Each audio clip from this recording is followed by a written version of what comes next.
afternoon or good evening. My name is Abraham Gonzalez. I'm taking off my citizen of Mount Vernon hat. I'm putting on the board chairman for the Skagit County Housing Authority.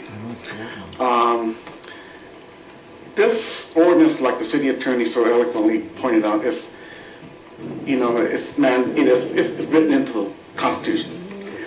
So with the city staff and with his input is trying to draft some kind of model that can prepare us when those situation does arise and come up. Dale's point hit it on the mark as well. Most citizens in Mount Vernon, when they hear about that, they're going to be overreacting, and they're going to be calling, why in my neighborhood? A point is, and the city attorney might know this, is how many private child care providers do you have in the city? Does the city have a listing of the private child care providers in the city of Mount Vernon? Are they required to have a permit?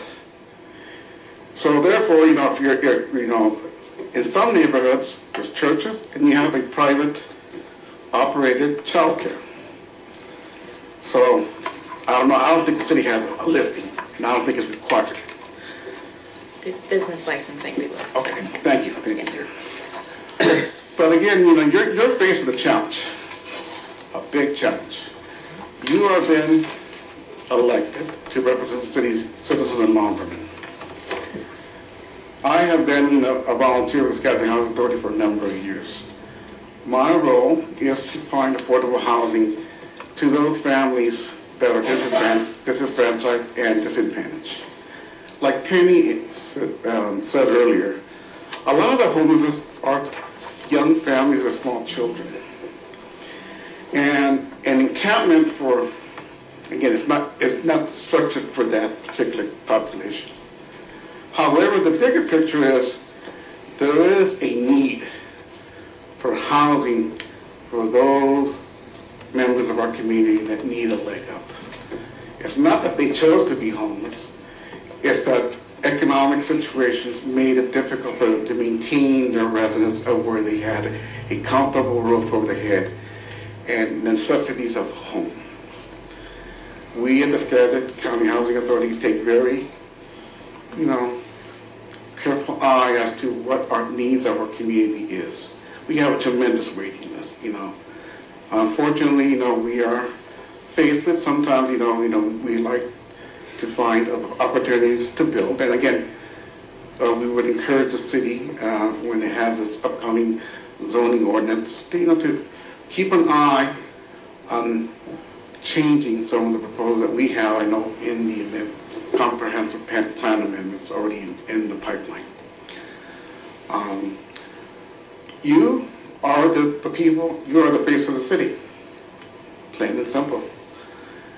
Tomorrow, Church X came out and says we want to put 20 tents on our property. Again, I'm accelerating the process, okay? Then, they can do it. It's going to be regulated, I know that much. It's going to be, the city owner is going to keep a very careful eye to ensure that citizens are protected, that all the needs are there, sanitary, garbage, lighting, security. So again, you have a challenge up before you. And whatever outcome you decide to do, you're going to please some, and others are going to be unpleased.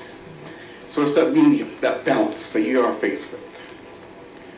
So I would encourage you, to keep an open mind, which I know you do. I'm talking to the choir here. I'm not, scolding, I'm just saying, your roles. Most of you have been on this council for many, many years. And if you didn't like this liberal love, you wouldn't be sitting in that chair. And especially asking for a re-election. So, I thank you for your time, but keep an eye, that the homelessness encampment, it's just an issue that's bringing it up to the top. The bigger picture is what are we going to do to find permanent housing needs for those members of our community. And again, thank you for your time, and I look forward to seeing your progress on this endeavor. And I know that's going to be in the eye in the public, going to be on newspaper once they get wind of all this. So I expect some phone calls, nice, and maybe some nasty emails as well. Thank you. Thank you, Abraham. All right.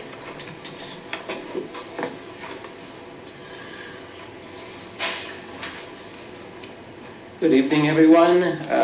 In the interest of time, I have prepared a statement. Good evening, Mayor Boudreau, Mount Vernon City Council members, and Mount Vernon City